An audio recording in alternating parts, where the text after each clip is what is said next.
naman natin lahat na binabali nila yung batas. Sila po yung batas ngayon. At ito pang masaklap, inaasahan ng taong bayan na ang judiciary gumalaw at dinggin ang lahat na reklamo na nasa kanilang opisina. Subalit pakiramdam po, lahat ng mamamayan, wala po nangyayari. Sir, ang iba po, nag-iisip na po, pwede po ba tayong lumapit sa International Court since yung batas na judiciary ano naman po tayo. Mayroon pa ba tayong maasahan na mas mataas sa kanila para sila ay gumalaw at hindi patuloy na gumawa ng pagbali ng batas at gawing tanga ang bawat Pilipino at patuloy na magnakaw? Mayroon pa ba ibang paraan, sir, na talagang mapanagot sila? Hindi dahil lang magrevolusyon. Baka mga international batas, pwede na makialam dahil presidente mismo ang namuno sa mga maling ginagawa ngayon ng batas. At hindi tayo makaproceed ng mga kaso dahil sa ano pa lang, hinaharangan na kagad. Wow, ang galing mo mag-explain ha.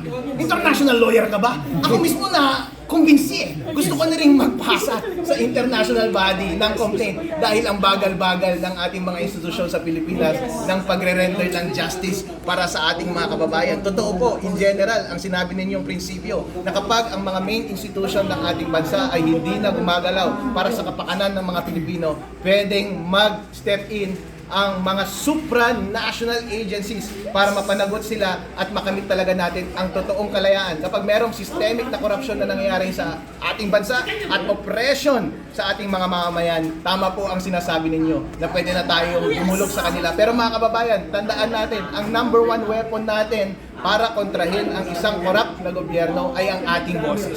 Huwag po kayong tumahimik dahil yan lamang po ang magtutulak sa bawat isa sa atin na i-pursue ang lahat ng legal remedies para mapanagot kung sino man ang mga opisyales na hindi sumusunod sa batas at binabiolate ang ating saligang batas. Kaya kababayan, kasama na nagtanong sa akin, huwag kang tumigil sa pagsalita. Malay mo magkakaroon tayo ng pagkakataon in the future na mapanagot silang lahat. In the end, meron ding kamapans itong mga tao na ito at naniniwala ako sa karma. At ito pa, attorney, may isa pang additional. Since yung ibang bansa na involved sa droga, pwede ba rin masunod na rin yung bansa natin since Clear, Secretary ng Presidente, nagsalita na rin na may mga kapulisan sa Maynila na pwede siyang harangin ng ganong system kung sakaling hulihin siya. US. Yung kay Trump, di ba may isa silang bansa na na hinuli yung presidente dahil involved sa droga. Kung totoo yung sinasabi mo, ipokrita kung sino man nagsabi niyan. Bakit? Dahil ginawa na nila yon kay President Digong, di ba? Hindi naman nila sinunod yung batas kapag inaaresto yung sinasabi nilang may nagkasala sa international law, di ba? At sabi nila pwedeng harangin kapag aarestuhin kung sino man bangag sa ating bansa. Ayun, baka pwedeng gawin yun. Donald Trump, kakampi niya ng tama.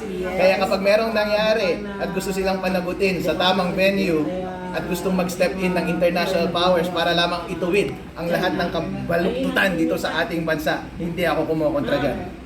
Isa pang tanong, sir. Sir, yung nangyari na pag-file ninyo ng ay tutuloy pa ba ninyo yung pagpasaklulo sa Supreme Court? Yes! At abangan ninyo yung mga developments tungkol dyan. Maraming laban na pwede pang mangyari. Natalo lang kami sa unang laban, pero sa mga susunod na laban ay mananalo kami at hindi tayo titigil hanggat hindi mapatanggal si BBM. Ito pa, sir, parang po to sa Supreme Court, gusto po namin makita yung mga aksyon ng Supreme Court. Pwede po ba tayo na mag-request ng special court para sa mga nangyayari sa bansa? Sir, nais po namin malaman paano ba, ano pang paraan para magkaroon ng special court para dito sa mga nangyayari ng bansa, mga tiwaling mga nanunungkulan sa bansa, Congress, Senate, President mismo, sir. So, nais po namin himukin ng Supreme Court na magkaroon ng batas dahil alam namin marami na pong reklamo sa kanilang lamisa, subalit nabagalan po kami. Nahirapan po kami, baka marami pong buhay, madisgrasya o mapahamak dahil sa kabagalan ng ginawa. So nais po namin na magkaroon ng special power o special room court para sa ganitong mga problema ng bansa na madinig kaagad ng judiciary. Oh, ang dami mong ideas ah. Dapat susunod na administrasyon kasama ka ng gabinete. Yung sinasabi niya ay katulad ng ad hoc court na ginawa nila against corruption. Pero according kay Madam, hindi yun effective at gusto niya ng mas may ngipin na tribunal para mapanagot itong mga walang kwentang nakaupo dito sa ating gobyerno ngayon. Madam, that is noted and I appreciate the idea. Well, everyone, keep it wet and keep it swimming and have fun today, alright? And don't forget to use a lubricant. Alright, good job Thank folks. you, I thank love you.